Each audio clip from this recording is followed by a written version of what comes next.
Teka-teki pemilik sepatu putih di TKP pembunuhan ibu dan anak yang mayatnya di Alphard. Pembunuh ibu dan anak yang mayatnya ditaruh di bagasi Alphard belum menemui titik terang. Pelaku diyakini masih berkeliaran seraya mengikuti perkembangan kasus. Babak baru penyelidikan kasus pembunuhan ibu dan anak di Subang terus mengalami kemajuan. Petugas gabungan Polres Subang dan Polda Jawa Barat mengerahkan anjing pelacak untuk menemukan jejak pelaku. Hasil pelacakan anjing pelacak, petugas menemukan bukti baru berupa sepatu berwarna putih. Sepatu itu sudah dibawa keluar oleh pihak kepolisian untuk diciumkan kepada anjing pelacak. Meski begitu, hingga kini siapa pemilik sepatu itu pun masih menjadi misteri. Pasalnya, sepatu itu seperti bukan sepatu wanita, melainkan seperti sepatu olahraga untuk pria.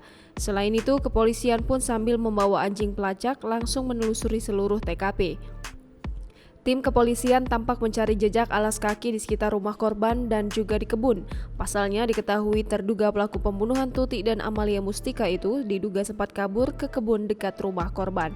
Direktur Direktorat Reserse Kriminal Umum Polda Jawa Barat, Kombes Pol K. Yandi Sudarto mengaku akan memeriksa bukti baru tersebut. Menurutnya, bukti baru ini berkaitan dengan kasus pembunuhan. Mengenai alasan mengapa baru hari ke-13 diterjunkan anjing pelacak, polisi rupanya memiliki alasannya sendiri.